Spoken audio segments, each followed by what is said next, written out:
Hi, welcome back. In the last video, we introduced the idea of working with the VDL marching cymbal line instruments. And you might also notice, if you watched the last video, that I've added a little bit of text here, just to more or less give some indication of what the sounds are. That's pretty simple to do. All you would need to do is come up to your main tool palette, click the big A to pull up your text tool, and then just double click where you want to add text. I've changed this from a sizzle suck to a zing instead. So now I'll just click out here, grab the handle, and move it where I want. Cool, so that's good to go. Now in this video, the concept we'll be covering is the idea of these sounds like sucks and zings that sort of have a pre-sound that kind of leads up to the actual culmination of the sound. And what I mean by that is, for instance, with the suck, the goal of the sound is for those eighth notes to line up right when the cymbals actually pulled all the way in, not when the sound starts. And naturally, to get a proper suck sound, you have to have that build up to that sound. Same thing with the zing. You start with the edge of the cymbal and the bell, and then push it out. So if you just kind of give this a listen, you'll hear what I'm talking about as far as the sort of perceived delay of those sounds.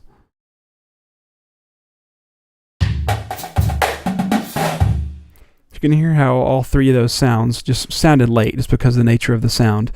Now the way we'll combat that is we'll come up here and choose our MIDI tool, and then just double click on the bar you'll want to affect, and it works on a bar by bar basis.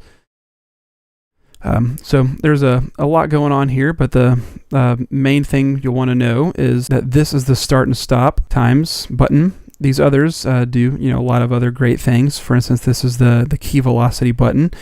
And you can see there that a tooltip comes up telling you what they do. So if you want to poke around and learn about this a little more, you could also consult the user manual.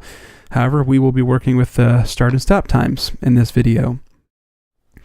Alright, so what you'll want to do is pick the notes you want to affect.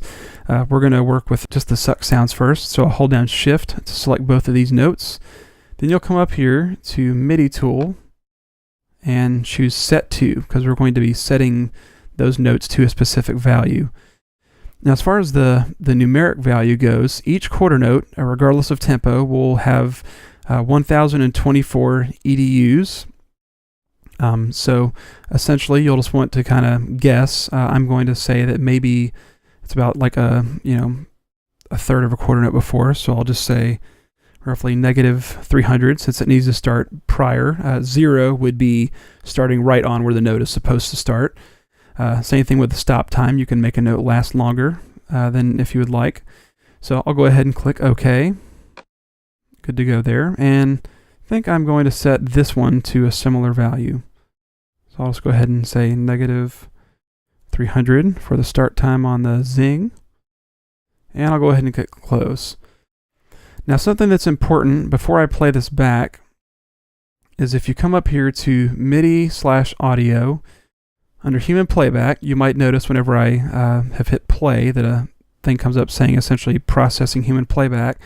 You come up here under human playback preferences, you'll need to make sure here under the MIDI data tab that this start and stop time incorporate data is chosen. Otherwise, it'll just ignore all this stuff we're adding.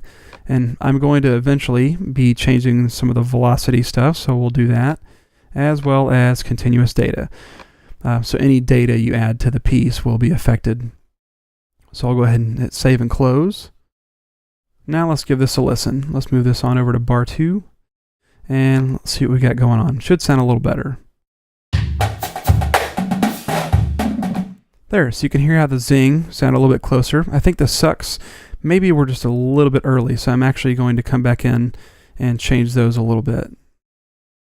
So hit Shift, select those both, and it'll still be set to the proper value. I'm going to try 200 instead. I'll click close. Let's give this, oops, actually we want to go forward, not backwards. Let's give this another listen, see how it sounds this time. Cool. There, so you can hear the difference between those sounds. Sounds a lot better. And that's pretty much where we're going to leave it for this video.